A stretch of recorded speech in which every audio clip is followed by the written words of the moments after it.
First year high school ka lang.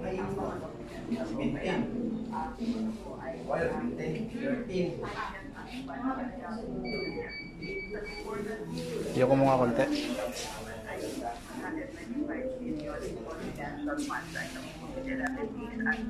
Gusto malaman ba? And finally, nasabot na lang house ang document. Kaya, nabakan talaga lang Katuwa ako ng Muslim sa Manila eh. napurot ko yan. And nakuha yan about 40 for the opening. Spooking dollar? Remove your hands. Siguro, aangat pero dahil sa kamahalan ngayon ng bilihin, Just look down. Bow your head. kailangan talaga ng check-up. Isa si Dodong sa mga Pilipinong naniniwalang gaganda ang kanilang buhay sa mga susunod na buwan.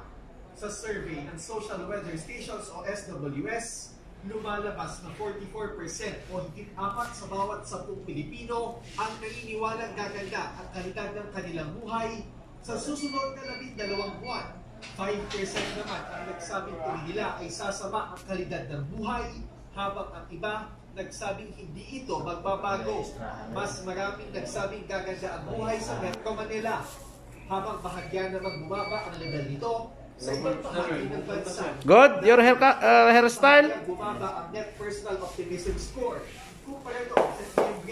Nakita namin ang pagbaba ng optimism ay nangyari talaga sa mga pamilya na nagsasabi na sila ay mahirap o yung mga celebrated poor. Sila yung most affected nitong last quarter of 2023. Sa mga nagdaang survey ng SWS, lagi naman kanilang mas marami ang mga optimists o yung may positibong pagtingin sa buhay. Ang level ng optimism ngayon ay halos kapantay.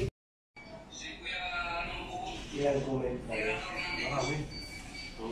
Tawa na lang. Ikaw, pwede mo vlogging? Bagay mo din? Ato, listening ko eh. Shout out sa'yo. Pabuhay ka ng nagkano mo. Kaya pa ba talaga?